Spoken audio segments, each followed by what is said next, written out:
Welcome to the Ad Nauseam podcast, where classical gourmands everywhere can finally get their fill. Join us for a delectable discussion of Greco-Roman civilization stretching from the Minoans and Mycenaeans through the Renaissance and right down to the present. And now, ladies and gentlemen, here are your hosts, Dr. David Noe and Dr. Jeff Winkle.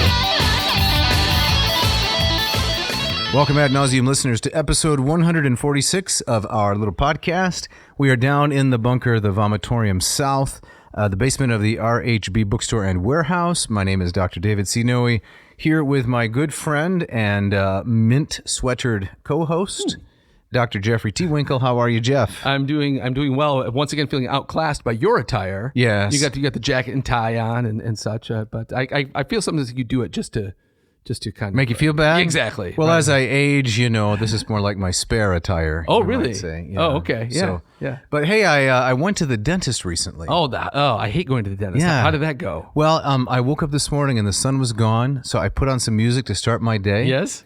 Then I lost myself in a familiar song. Yes. I closed my eyes. Yeah. And you went away. I slipped away. Slipped away. Yes. Yeah. But then I had terrible tooth pain. Terrible tooth pain. Terrible tooth pain. So I went to the dentist. Okay. And he took a look around and he saw Marianne walk away. Yes. And I said to the dentist, "What's the problem? What do I need?" And he said, "You know what? I think I know where this is going, but please go on. It's going to be more than a filling." I knew it was coming. I still love it. Yeah, that's fantastic. More than a filling. Yeah, gotcha. It's like a crown and maybe some bridge work. More than a filling. That's right. I got to tell you, Jeff. Yeah. I have a muse. She's lazy and won't show up on time. Yeah. But last night, I just had this epiphany that there is a stupid pun there. Yeah. And I'm going to work on it. Right. So I dropped everything, and 10 hours later, here we are.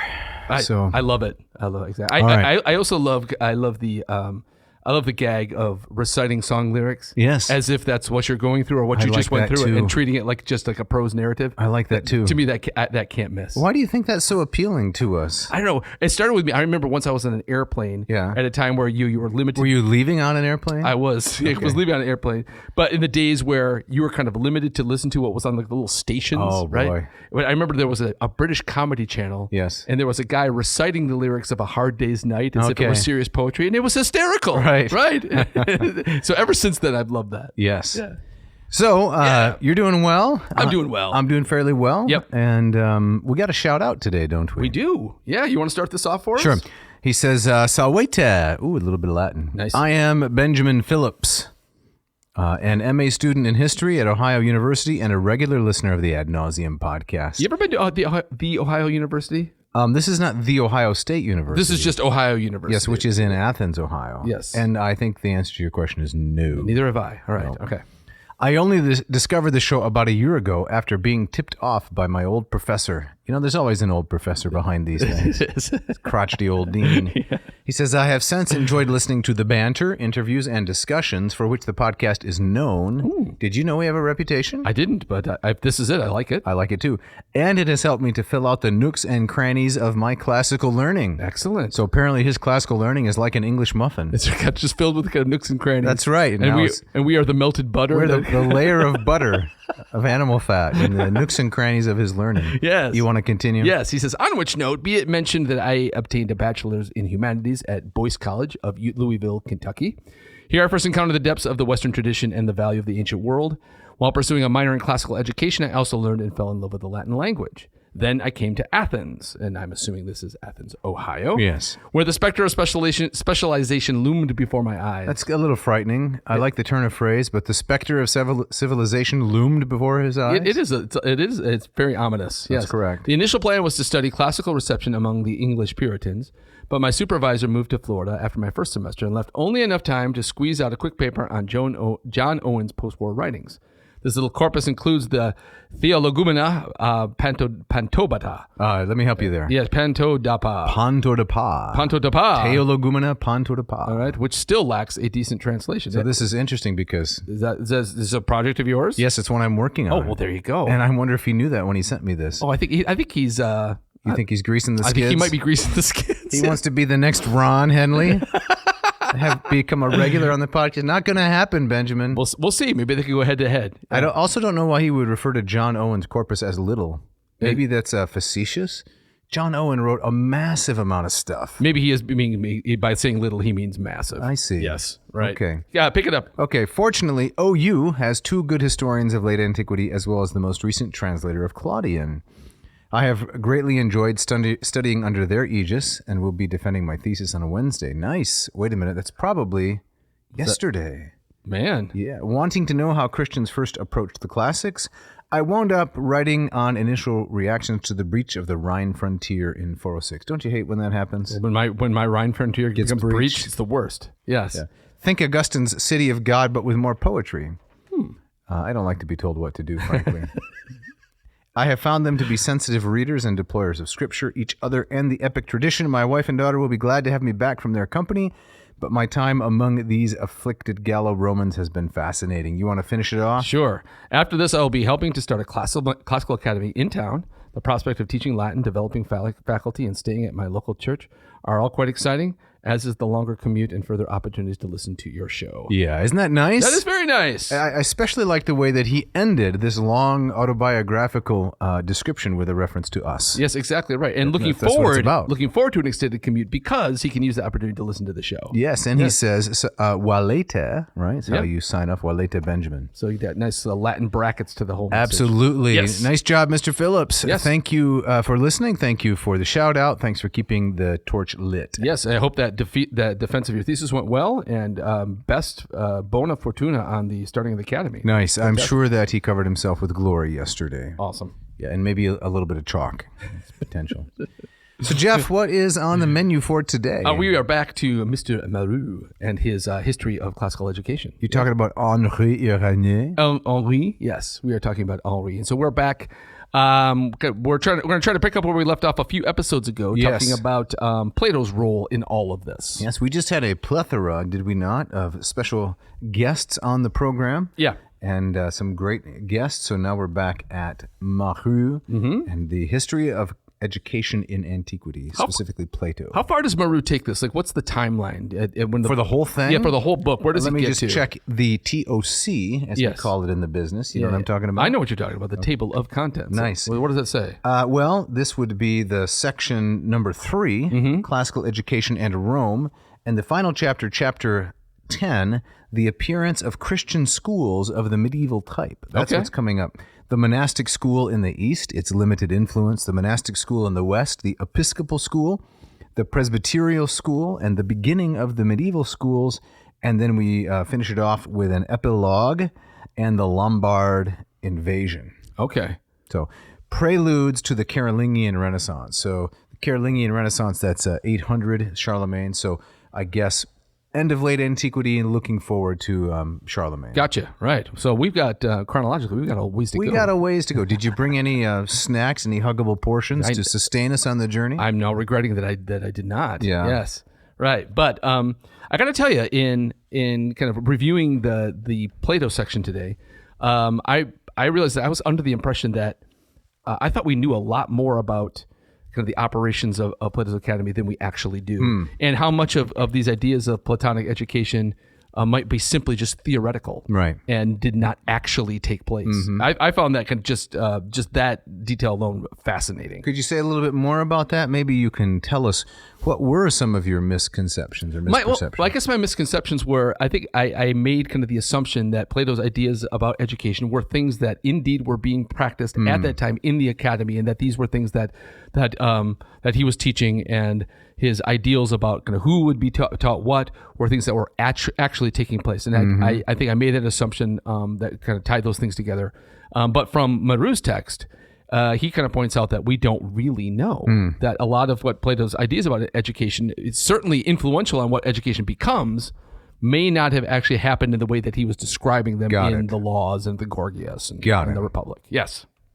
All right, so kind of along those lines, Marrou tells us that the academy was, in some ways, it was developed as to be kind of opposed to the sophists. Okay, right? It was not meant to be a commercial enterprise.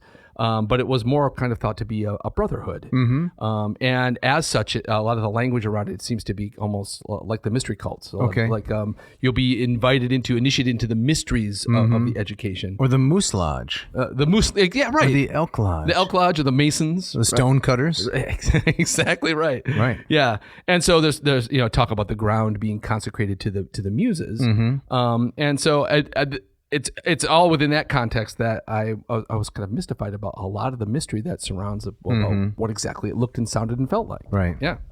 So do you want to read a quote from Yes, Marrou? I would like to. Yeah. So this is from page 67, and he says, quote, "We have recently begun to obtain some idea of its structure," the it being the academy. "The academy was a strongly built institution. It was not a commercial enterprise, but a confraternity or sect, and all its members were closely united in the bonds of friendship. There was still an emotional, if not an amorous link between master and pupil." So this is a reference to a previous chapter on pederasty. Right. Juridically, like the Pythagorean sect, it was a religious association, theosos, a brotherhood dedicated to the muses, and after Plato's death, to the apotheosized Plato.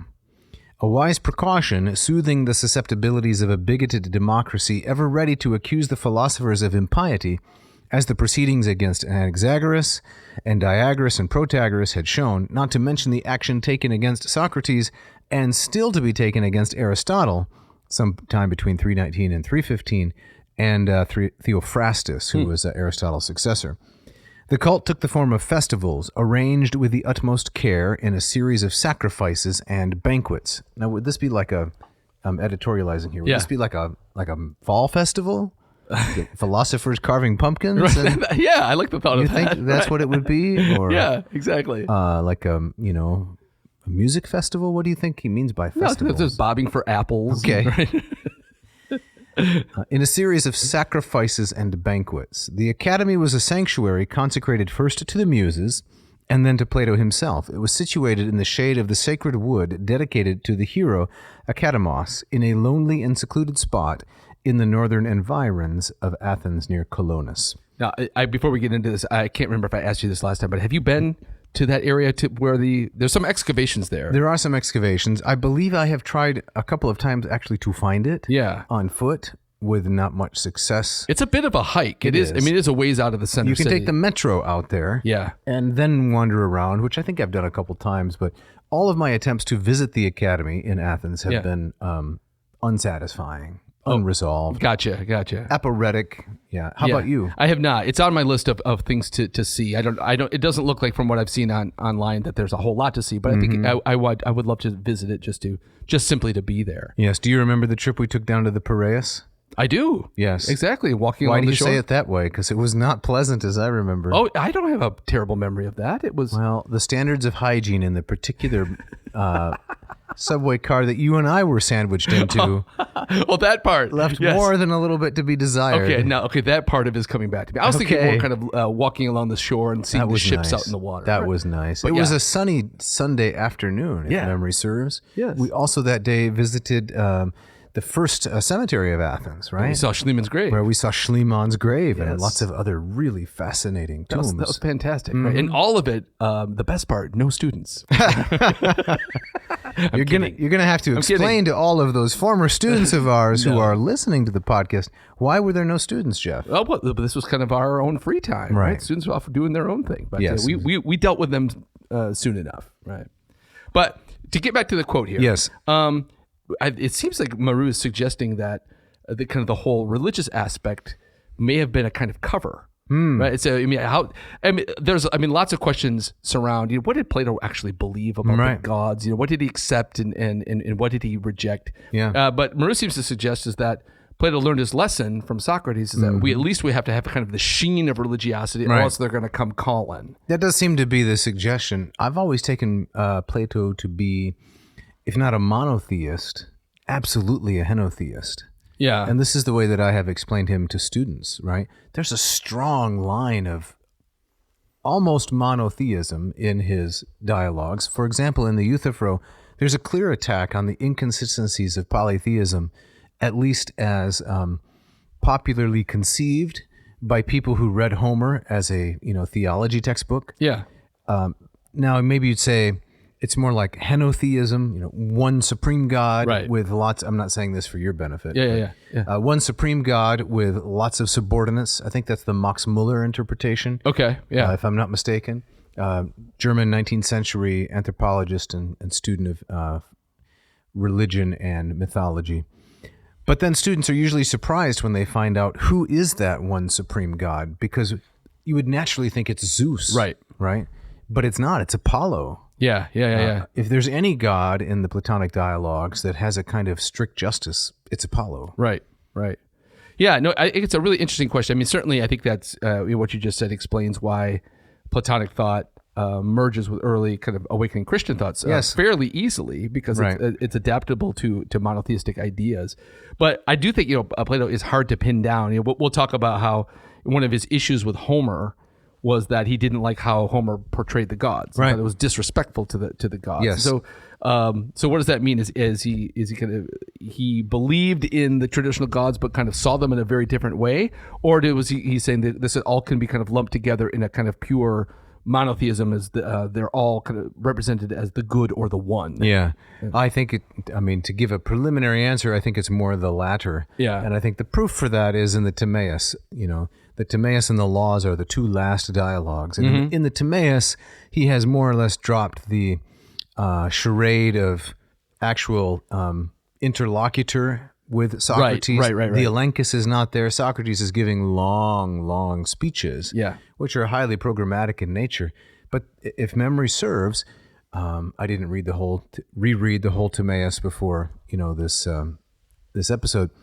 He drops the traditional identifiers for the gods, and he uses terms like the demiurge and the god and so forth. Yeah. So I think he has, he's shed traditional terminology. Yeah. By that point. Yeah. Okay. Yeah.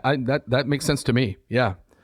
So whatever this was happening at the academy, or at least in Plato's ideal for what he thought it should be, it's clear that at some level he thought this was a very important concern for the state. Yes, absolutely. And that the ultimate goal of kind of extended education, kind of going beyond into what we would call like graduate school, was to produce these philosopher kings that we see in the Republic, and that we spoke of to some extent.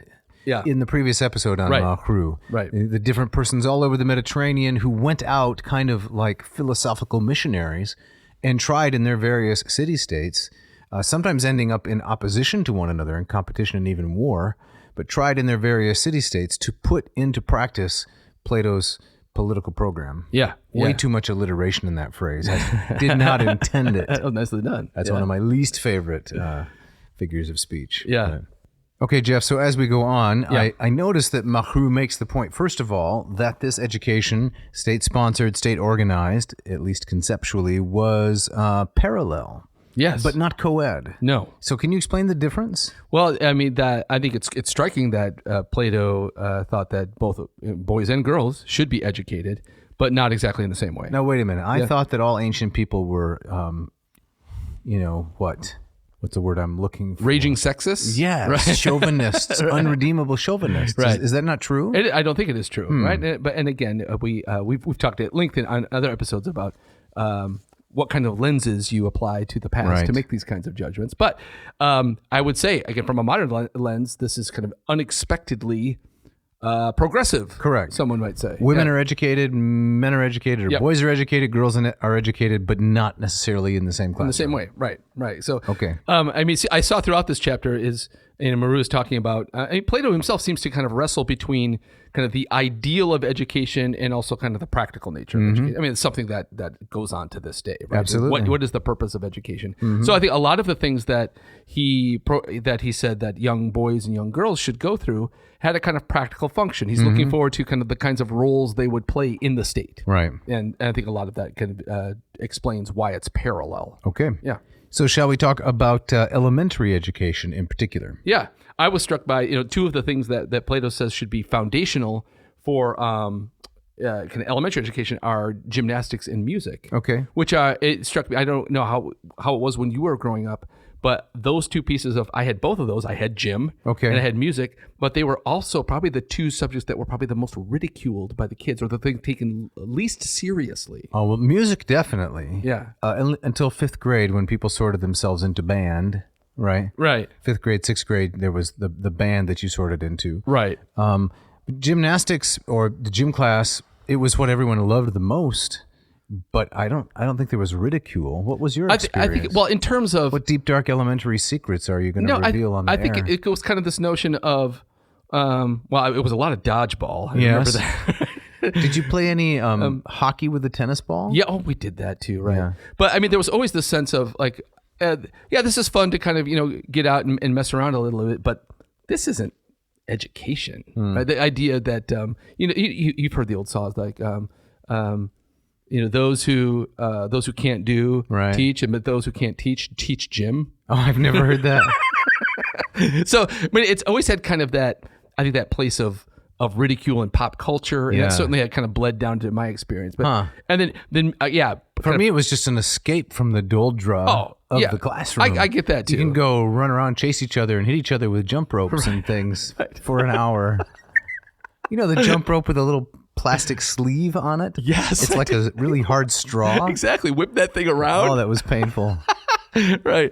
So, but and then yes, exactly. Music education before we got into band, and I would even say even after we got into band, it just seemed so kind of rinky dink. You played the blocks. You played the triangle. Exactly. Right. Right. The recorder. Right. Let's and then trying to get 3rd graders to appreciate Bach. Yeah. Right? It's not going to happen. I was never exposed to Bach in 3rd grade. Oh, okay. I think I could have gone for that. Right. To my knowledge, the music instructor never played Bach for us. It was more like. I don't know, American folk songs. Oh, okay, all right. Johnny Appleseed kind of stuff. Gotcha. Right. So I just that just struck me as kind of for in Platonic thought the pillars of early education were things that when I was growing up were certainly not I did pillars. Not digest them as pillars to my education. Right. Huh. Yeah. You want to read the quote from page 70 here? About gymnastics, a sound body, but it's not centered around the agon or the competitive spirit? Yes. So Marrou writes, he says, as regards gymnastics, Plato spoke out violently against the competitive spirit, which, as I have remarked, was already wreaking havoc on sport in his day. He aimed at restoring it to its original purpose as a preparation for war. And for this reason, the branch of pure athletics in which he was chiefly interested was wrestling, the immediate preparation for combat. So again, it's gymnastics as in a way that would serve the state, not competition for its own sake. Yeah. So what would Plato think about March Madness? I think he would think it's absolutely ridiculous. Speak out violently against the competitive spirit. Right. Unless you're bouncing rubber balls against Sparta, right? Then what's the point of this? So it could be dodgeball if the ball when it arrives detonates. Yes. Or something like that. Right.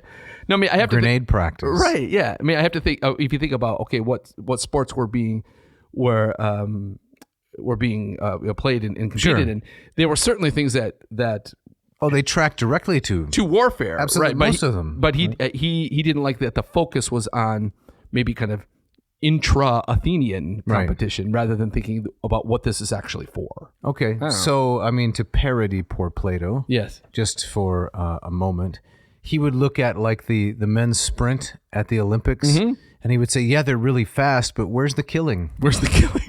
Exactly.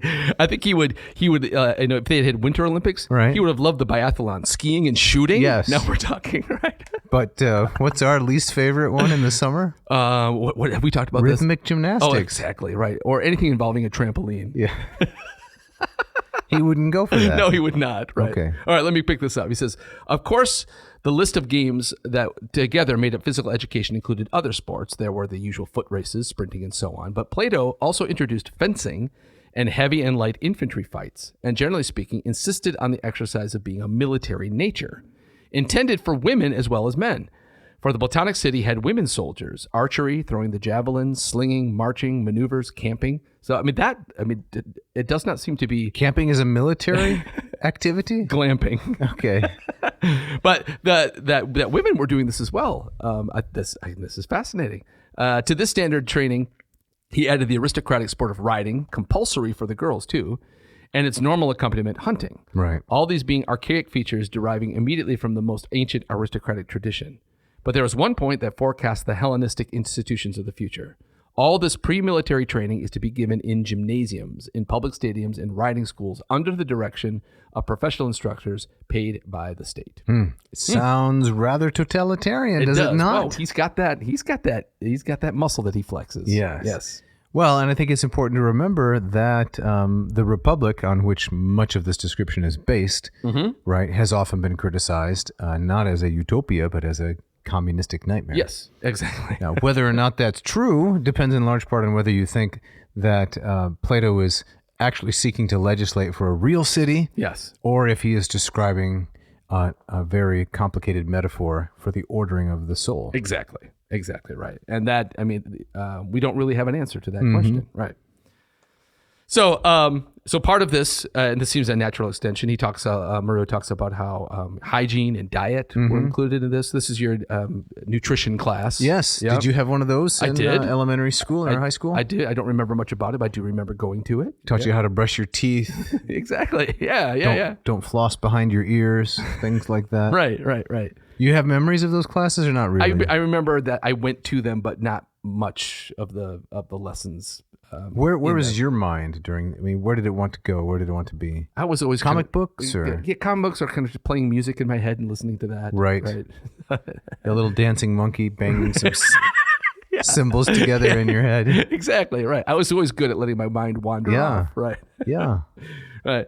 But yeah, it seems that Plato's idea was to have his education being in tune with the advances in medicine of the day and incorporating that, and also music. Quite progressive on the whole. Yes. You might say. Absolutely. Right. So, I mean, it strikes me as so much of what we're talking about is stuff that we recognize in our own education, right? This stuff becomes embedded, but without maybe the totalitarian hammer coming down. Right. Well, we talk about, the well-rounded child. I guess maybe not in the context of obesity troubles, but... A child shouldn't just be a really, intelligent person who can do lots of mathematics, but they should also have, the all-American 3-letter athlete. Yes. And so forth. Yes, exactly. Yeah, sound mind and a sound body. Right? To quote Juvenal. Yes. So does this also anticipate or tap into the music of the spheres notion? Well, I think that, I was also struck by the very important place that music played, and it did. I mean, Marrou suggests that it has kind of this two-sidedness, is that there's something about Plato's idea of music is that music done well is inherently moral, right? And being a good musician and being a good singer will make you a more moral person.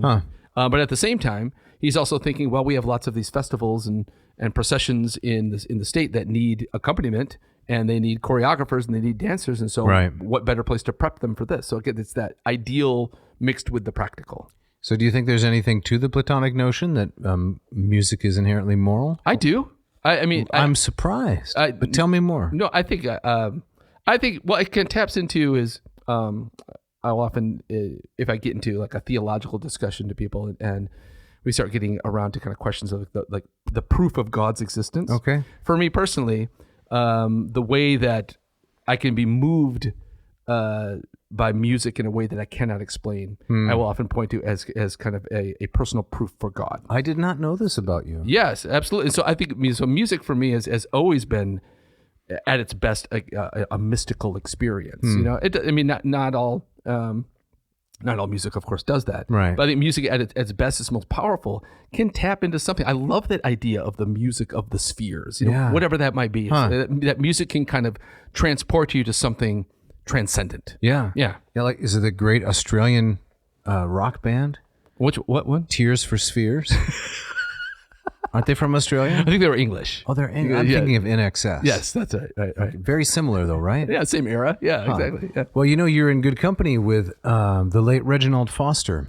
Oh, did he have similar notions? Yes, he said that if I heard him say this directly and personally, that if Haydn and Cicero were not in heaven, he wasn't going. Oh, wow. So Haydn, was the epitome of musical expression of divine genius for him. So. Yeah, that's excellent. When did you hear Foster. I didn't know. This would have been 2012, I think. He was at the University of Michigan. Oh, okay. I think it was the fall of 2012. It was. He was just got. What was he talking about? He was leading a workshop, and I got to go hear him. Interesting, man. That's fantastic. Yep. Yeah. So So I think that it makes me kind of regret the musical education that I had, or maybe better, the fact that I didn't take it seriously. Yes. Right. And so it was and now in hindsight as an adult and recognizing how essential music is to my life in so many ways, it makes me think, it makes sense that Plato would kind of put it as a centerpiece. Definitely. Now that you're nearly a senior citizen. Yeah, no doubt. Do you think that music will continue to play such a large role, or maybe increase in scope within your life? If anything, increase. Yeah. Yes. Interesting. Without a doubt. Yep. So on page 72, next, we're going to see Plato interacting with Homer quite a bit. Right.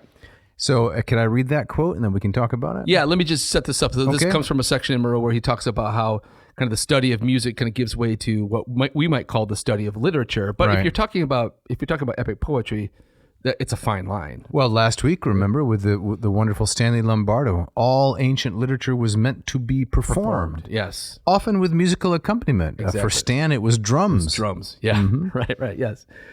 So please read this quote. Okay. Plato condemned the poets because their myths were lies, giving a false picture of the gods and heroes, and one that was unworthy of their perfection. The poet's art, being a product of illusion, was pernicious because it was inconsistent with truth, to which all education should be subordinated, and because it distracted the mind from its proper end, the attainment of rational knowledge. By his vigorous contrast between philosophy and poetry, and by breaking with the settled tradition that Homer was the basis of all education, Plato put the Greek soul in a dilemma. Should education remain fundamentally artistic and poetical, or become scientific? Every educator's sense has had to face this problem, and it has never received any final solution.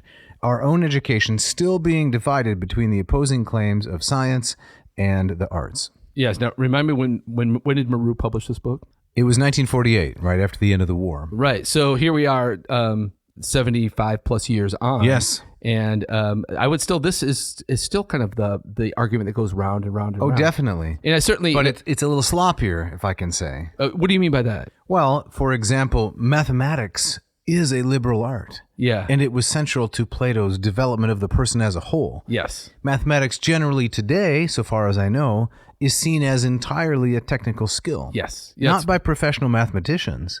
Some of the professional mathematicians I have been blessed to know could argue, I mean, I know one now, could argue very capably that mathematics is about the development of the imagination.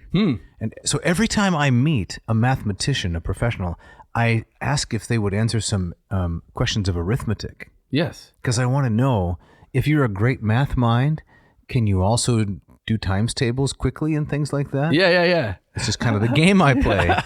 And guess what I find? What do you find? Some of them can't. Wow. And they're quick to say, well, that's arithmetic. I don't think about that. I don't need to do that. I'm studying topology or, things I can't even pronounce, which are purely abstract, and they find them beautiful in that way. Yes. But mathematics is not like glorified accounting, right? Which is what I think is often conceived of. Right, exactly. As. That is math was never my thing. Despite loving music. I don't think of music as math, right? And it's actually despite loving language. Right. I don't think of language as math either, right? No, but they are. all three of them are languages. To some level, but I mean my least favorite kind of music is music that's mathematically precise, right? I find that so soulless and boring. But at the same time, I can't even wrap my head around like theoretical mathematics. Like that, I know what those two words mean, but together I have no idea of what that even. My mind can't even conceive of what that might be. So I'm drawn to that idea of kind of mathematics as imagination, right? Of kind of a limitlessness, rather than saying you are limited by what these numbers represent, right? But I don't know what that is. I think Plato would say in response that this is just a matter of training, because you're a smart guy, Jeff. You can do all kinds of other abstract and complicated things. So you were just not taught properly, I suppose, about the specific beauties of the most pure kind of knowledge, right? I suppose, yes. Because it's the manipulation of things no one has ever seen. Yeah. No one's ever seen 47. Right. No one's ever seen the square root of some enormous number, 1,000. Yeah. Right? Yeah. But it exists in some sense. Yes, exactly. So in that sense, it's the purest, most rational kind of thinking. Yeah. And you're capable of it.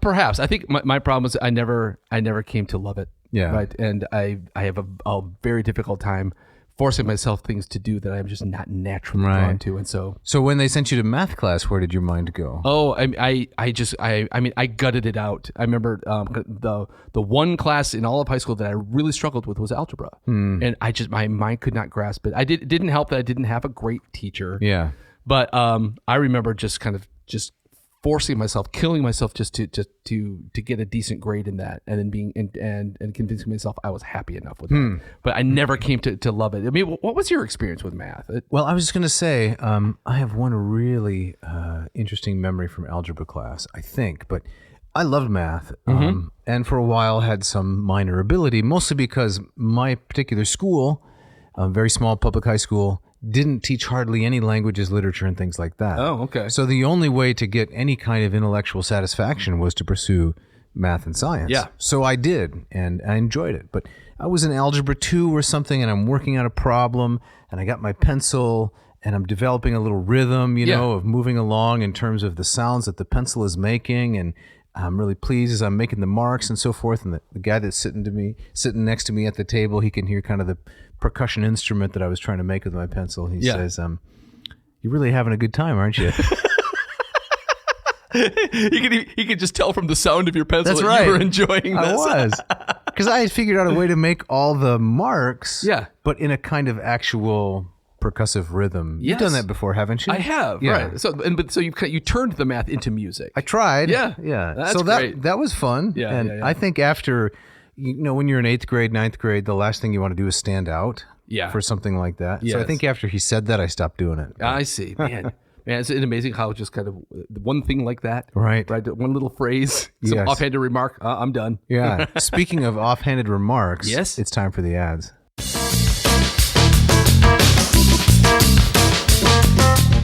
This episode of Ad Nauseam is brought to you by Ratio Coffee. Ratio Coffee, found at ratiocoffee.com.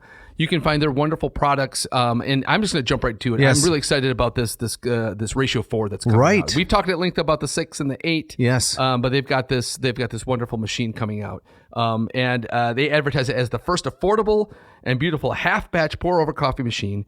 The 4 is their smallest brewer yet, an agile, sleek machine that puts out between 5 and 20 ounces of coffee per batch, enough for 1 to 2 reasonably sized cups or 1 big travel mug. Yes, I would just like to point out that when it says between 5 and 20 ounces of coffee per batch, yes, I'm pretty sure that you can adjust it to the amount you want. Yes. It's not like you have to guess each time. What's it going to be? Right. 7. I got 7. You have to have a number of different containers ready. Right. No. Yes. So it brews with a bloom cycle, just like the 8 and 6, in about 4 minutes or less. Yes. A removable water tank can be positioned on the left, the right, or behind. Small enough to fit on any countertop. It's just 11.5 inches tall by 7.5 inches wide. That's about like a sheet of paper that I'm holding right here. It's very small. And built to last and backed by a 5-year warranty. A 5-year warranty. Have you bought anything recently with a 5-year warranty? No, you always have to pay extra if you want the warranty. That's right. Not even a vehicle comes with a warranty like that. Right. So yeah, I'm excited about this, and those maybe of our listeners who've been listening to our ads about Ratio and say I would love to have one, but it's beyond. The 8's a little bit out of my reach. Yep, and the 4 I think might be in that sweet spot. Absolutely, and from what I can tell, we're gonna have to wait a little bit longer. We're looking at September or October, perhaps. All right. But hey, that gives us a lot more time to talk about it. Talk about it and build it up. That's correct.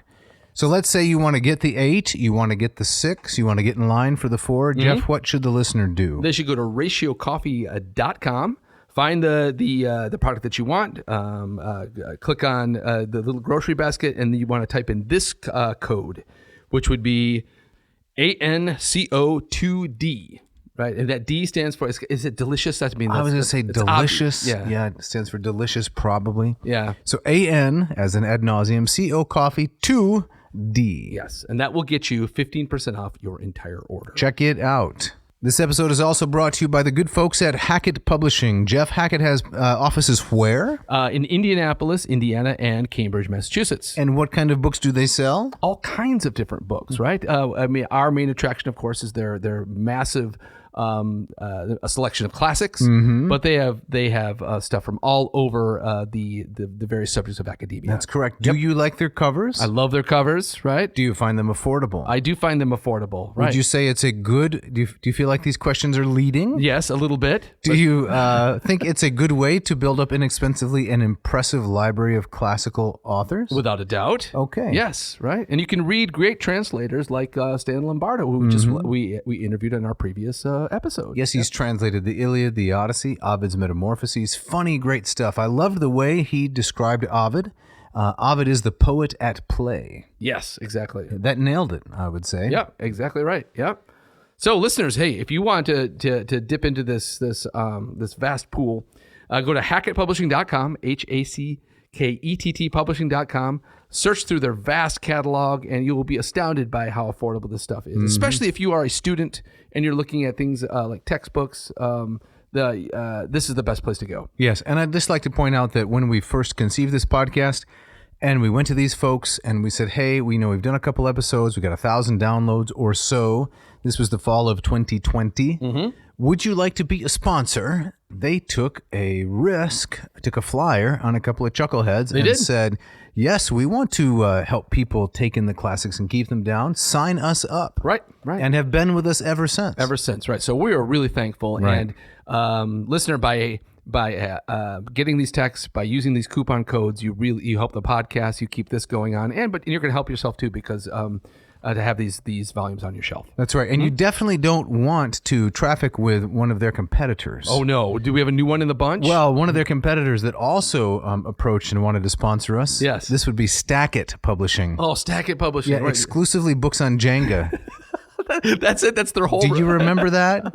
That game with the... right. You pull out the little piece of wood. You try to keep it from falling. That's correct. So their entire catalog is Jenga-based books. Jenga-themed. Right. Right, exactly. Oh, that's terrible. How to Stack It Part 1, Stacking for Dummies, things like that. Right. Yeah. STACKETT, Stackett Publishing. That's not where you want to go. No. But to go to hackettpublishing.com. Yes, much better. Right. And what will they get when they enter the coupon code, Jeff? If they enter the coupon code AN2024, that's AN ad nauseum plus the current year, that will get you two amazing things: 20% off your entire order and free shipping. Check it out.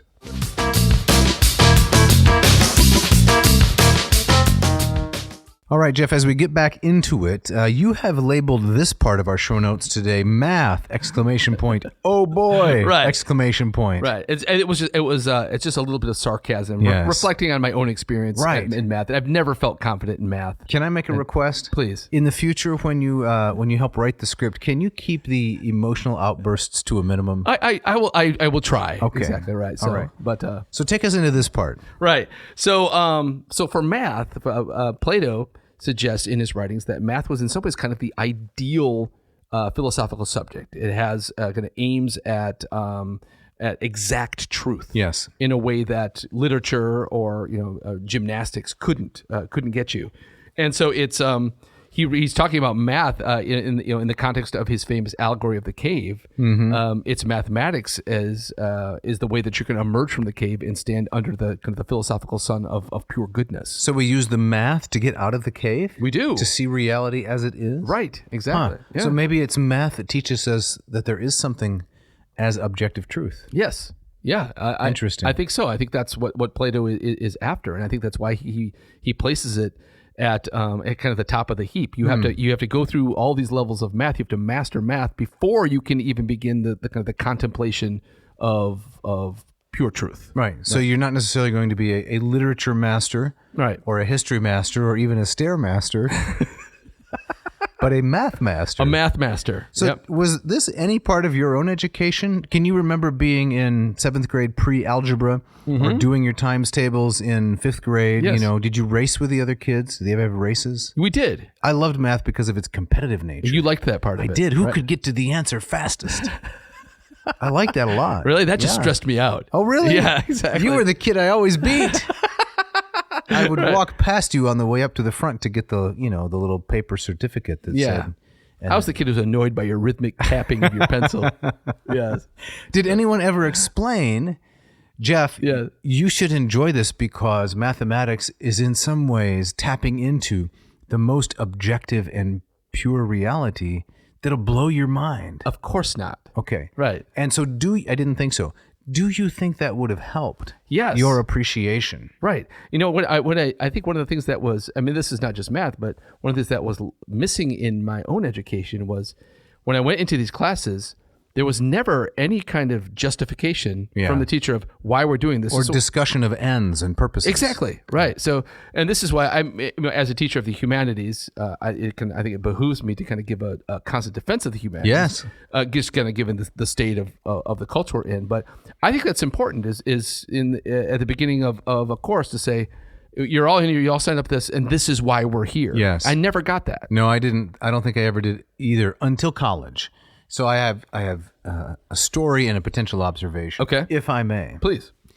First of all, the observation is that when someone is trying to teach me how to play a game, probably my pet peeve is when they explain one rule. That's good. Then they start discussing strategy. When they haven't, does this ever happen to you? Oh, yes. They Yeah. haven't laid out all the rules yet, Right. and they're already talking because they're so excited about the game. Yeah. And they're saying, well, you don't want to do this actually because that's really not in your interest. You really want to do this because this will help you beat people. And okay, that's great, but I don't even know what to do with the cards yet.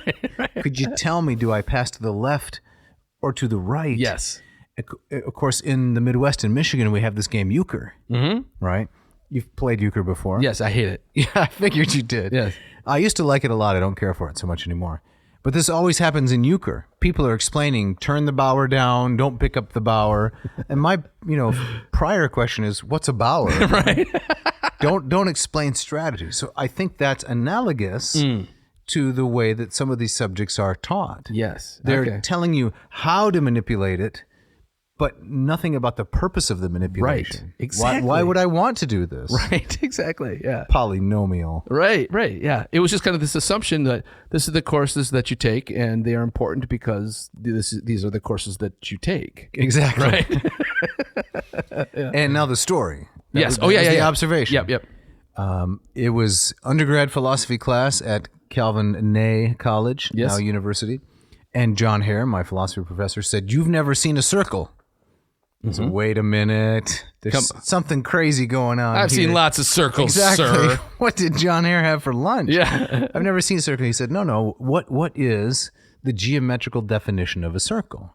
It's a series of points, all of which are equidistant from another point, Yes. right? Or it's a line, all of whose points are equidistant from another point. Okay. So I think, okay, I can see a point in my mind. Now there's a line in my mind, right? And if you set them next to each other, the ends of that line are going to be farther from the point than the center points of that line. You with me? Yeah. Okay. But a circle solves that problem because all the points on the line are equidistant from the other point. Yes. So then I said, so why haven't I seen one? He said, well, I'll draw a circle. Now what do you notice? The line has width. And a point, by definition, has no width. It's a point. Yes. It doesn't have any dimension. Therefore, you've never seen a circle. This is part of his lecture on Platonic mathematics. The things like the triangle and the circle and so forth. If you try to reproduce them in the real world, you inevitably ruin the definition. Yes. Because it's impossible to represent them visually. Or I suppose you've never heard a circle or smelled a circle, right? Right. Just checking. Yeah. Tasted a circle. No. Yeah. Exactly. So the other senses are equally incapable of representing geometrical truths. Therefore, it exists only in the mind. Right. And that was a moment of epiphany once again. Right. So this is Plato's forms, right? There's the ideal perfect form of the circle, but we've never encountered that. And there's an ideal perfect form of every other thing. Yes. That has reality. Exactly. And we see through a glass darkly. Correct. Yes. But if your fifth grade teacher had explained a circle in that way, would it have made a difference? I think so. I mean, Okay. I think that very kind of bold, seemingly kind of impossible suggestion Paradox. would have gotten my attention. Right. What was your fifth grade teacher's name? Randy Hart was his name. Okay. Yes. Wait a minute, Mr. Hart. I've seen lots of circles, right? That's what you would have said. Exactly. Come on. Right. Right. Yeah. That would have made a difference. Right. But let me read a quote here from Marrou talking about Plato and his math. On page 75, he writes, rising above all utilitarian considerations, Plato assigned to mathematics a role which was above all propaidotic. Its purpose was not to store the memory with useful knowledge, but to create a well-developed head. That is, a mind capable of receiving intelligible truth, in a way that in geometry, an arc is said to be capable of having a given angle formed upon it. It is impossible to overestimate the immense historical importance of this doctrine, which marks a decisive step in the history of education. For Plato here introduces nothing less than the actual theory, and indeed the specific syllabus of what can only be called secondary education. Interesting. Yeah. So he was more interested, it seems, in, well, I don't know quite how to describe this. So math is, he liked the exactness of it. Yes. Right? And so it was the stability of it. The stability of it. But he also saw it as a way of kind of engaging with the theory of mathematics, right, as to develop the mind. Right. And to kind of maybe, to till the soil in which bigger things can be grown. Nicely put. Okay. I got nothing to add to All that. right. All right. Good. All right. I got nothing to add to that. All right. To go on, Plato ultimately favored theoretical mathematics, used math to understand astronomy, the movement of the planets, not necessarily for the sake of understanding and gaining knowledge about the world or universe. So in other words, mathematics is not a means to being an architect. Right. Although it is that, it's not only that. Yes. But to pursue the calculations used by the demiurge itself. Right. So the math is the language or the calculations of God. That's correct. Yeah. So I read a very fascinating book on this subject by a person that I don't think is a theist, a British astronomer named Martin Rees, called Just Six Numbers. I read this maybe 20 years ago. Okay. It's about the fine-tuning of the universe and the six constants that are necessary for the universe itself to exist, and how extreme is the fine-tuning of these six numbers. Yeah. Wow. So, I mean, if it's off by like one decimal place in a number too large for me to pronounce, Yeah. nothing exists. That's incredible. And so this is, I don't think the man is a theist, maybe, but this is one of those arguments that Plato would have loved. Yes. Yeah, He absolutely. could really sink his teeth into Right. that. Right. Exactly. And by the way, if any of our listeners are interested in that sort of thing, I mean, the mathematics in it was beyond me, frankly, but I could still get it because the guy wrote well. I suggest you read that book, Just Six Numbers. It's fascinating. That does sound really, really interesting. Right. But what about the practical aspect of mathematics? Well, I think Plato certainly said that everyone, boys and girls, men and women, should be trained in math, and there was a place for the practical notions of math of doing sums and going to the market or whatever. But I think Plato was looking for his upper level students an aptitude to kind of grapple with the higher mathematics, because he saw that as the supreme foundation for kind of the highest of philosophical pursuits. Okay. Yeah. I can see that. So, Jeff, we're on the downslope here. Yes. You might say we're about to get on our ziffy whompers and take them back to the shed for storage. Yes. Do we want to say something about the sophists and how they differed from Plato in terms of, the accessibility of education? Yeah, I think that so the notion the sophists would take anybody who would come, and if you had enough drachma in your pocket, Right. Come on in, we'll teach you. First come, first served kind of thing? Yes, and I think Plato saw that, well, no, education at some level is for everybody, but he was also very interested in aptitude. Yeah. And not everybody is going to make it to the upper levels. In fact, very few people, a select elite few would make it to the highest levels. So what do you think of that idea? Do you think that could ever be reinstituted in a state like the state of Michigan, or in a political state like the United States as a whole? And if so, ought it be? Well, I think to some degree that does exist. If you think about, I think these notions are kind of are crumbling, but the idea of the number of people who could make it into or get a full ride in a particle theory PhD program at MIT, Right. that's a very short list. So, Yeah. I mean, maybe that's the corollary. I mean, I do think this. I think Plato would have flinched at the idea that college is for everybody, and that's certainly kind of the idea that's out there right now. I think he would say, well, yes, I mean, elementary and secondary education, maybe up until you're 17 or 18. I think he would have said, okay, high school, I get it. But this idea that everyone should go on to college, I think Plato would have said no. And I think that's where I think he parts with kind of a modern sentiment. Okay. Yeah. I mean, is that your sense? Or I mean, yes, I think that's right. But I was asking more about what you think. Oh, I see. Should there be a basic test of literacy and numeracy, and should people be compelled past that to continue learning? From my experience, not to prejudice your answer, I went to high school with so many people who had no interest in it whatsoever. Yeah. And for them, it was a kind of torture. Sure. My own interest was greatly diminished by some of the ways that it was taught. But I'm pretty sure had I been taught more of the things I enjoyed as I was in college, I would have consumed it voraciously. Yeah. But that wasn't everyone's experience. Right. No, I think I'm with you, and that's I'm in that same boat. Okay. I think when I went to high school too, I see the probably a solid majority of 2/3 of students were those that I can't wait to get out of here, and I'm only here because the law says I have to be here. Yeah. So this is the famous maxim, education is wasted on the young. Right. That's where that came from. Right. Yeah, exactly. Yeah. So what's the solution to that? I honestly, I have no idea.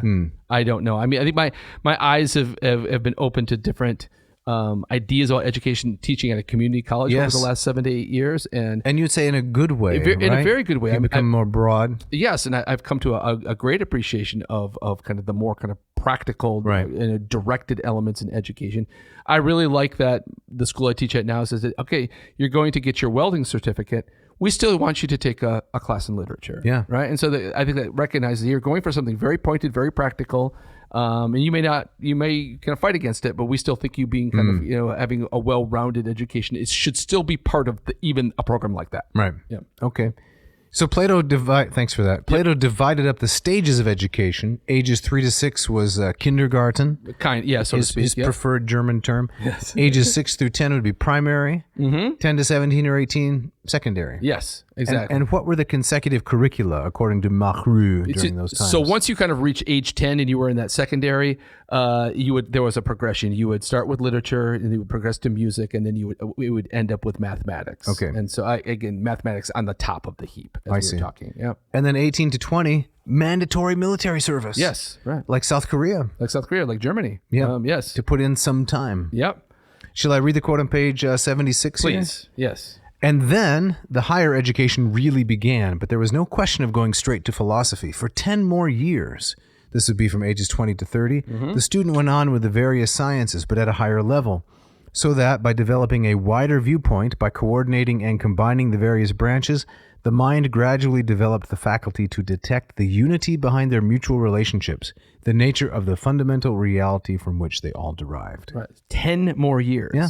Right. It's like a med school, but without the Mercedes. Exactly. And my sense for Plato, this would be an elite few, where for the vast majority of people, once you're done with your secondary, you finish your military conscription, and now you enter public life, as most people would. But 10 more years, and then I this idea of that part of those 10 years is yes, doing more math and such, but also trying to kind of see how everything is connected together, how you connect the dots between all of these things you've been learning. The whole ball of spaghetti. Yes. Right?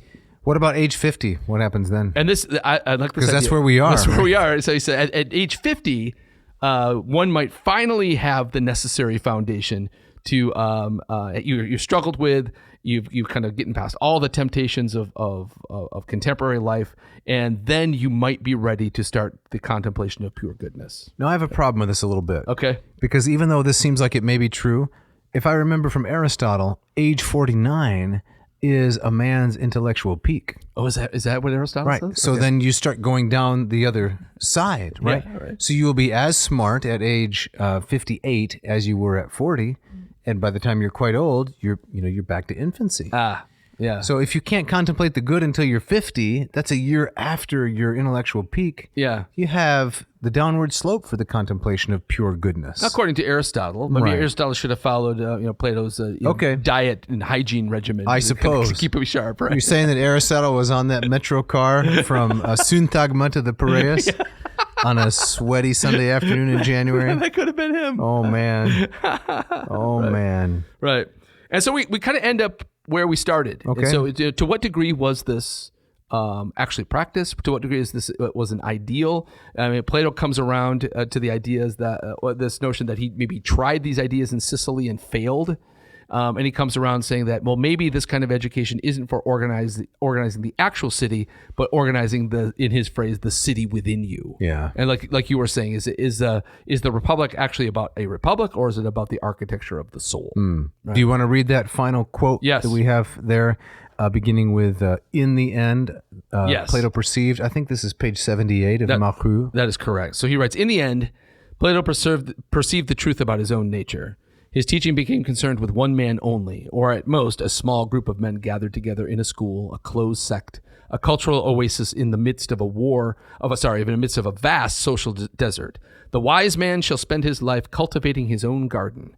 The wise man, for Platonism, had now achieved a personalist type of wisdom. Thus Plato's thought, set in motion the first instance by the desire to reinstate the totalitarian ethic of the ancient city, finally rises far above it and lays the foundations of what will remain the personal culture of the classical philosopher." That's fascinating. That is really as a way to end, because you think of such persons as Seneca. Yeah. Right? Seneca had read his Plato, deeply and well.